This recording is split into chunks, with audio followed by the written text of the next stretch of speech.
Hey, it's Dustin and John again, answering your common car buying questions.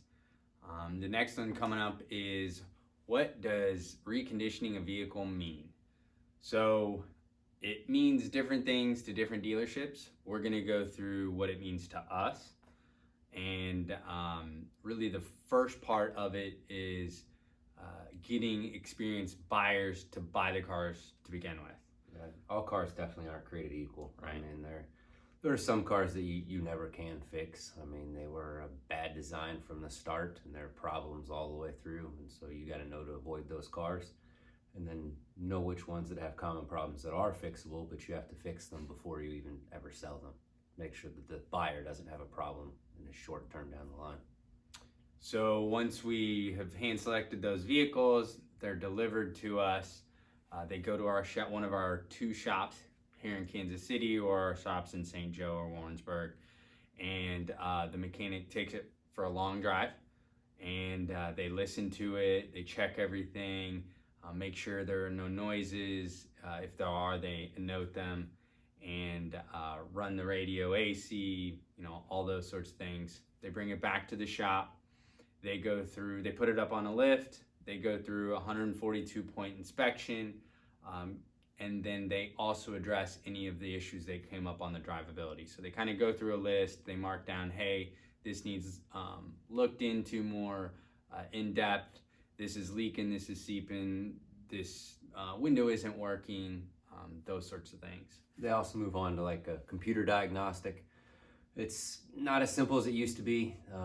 Almost all cars have an onboard computer, and it's not just a little handheld scanner that we'd use to do the diagnostic on the cars. They're pretty sophisticated computers, $15,000, $20,000, $25,000 computers that the technician can hook up and read the data coming out of the onboard computer. It tells you, anything from the catalytic converters inefficient to the fuel systems leaking, evap codes, but it does take some time to get through the computer diag.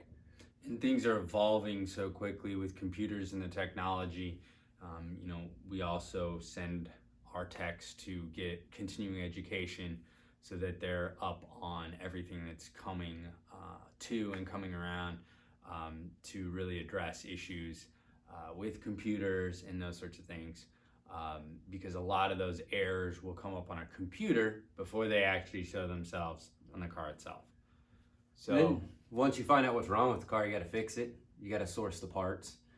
Sourcing parts is an important thing. You want warranties on the parts. You want the parts to last. You don't want to replace a starter and then sell it to somebody and have to replace it 2 months later. And so using quality parts is a big thing.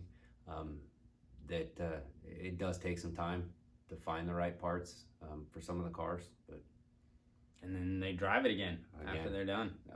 So, then they detail it, and then they drive it again. Some of those check engine lights take a few drive cycles before they might pop back on and show themselves. And I think one of the things that's important, so the mechanic will probably drive it the first couple of times, but then we have a totally different driver drive it the last time, just to give an independent review of anything they hear, or any concerns that they might have, so we can address those too. And we're not talking around the block. Like a long drive's 15, 20 miles. Right. Short drive is 5 miles. And then at that point, it's put up on the lot for sale, and we put our 3-year, 36,000-mile warranty on it, and it's ready to go. Right? Yeah, definitely. So, thanks for listening. If you got any more questions, hit us up at CompleteAutos.com. Bye. Thanks.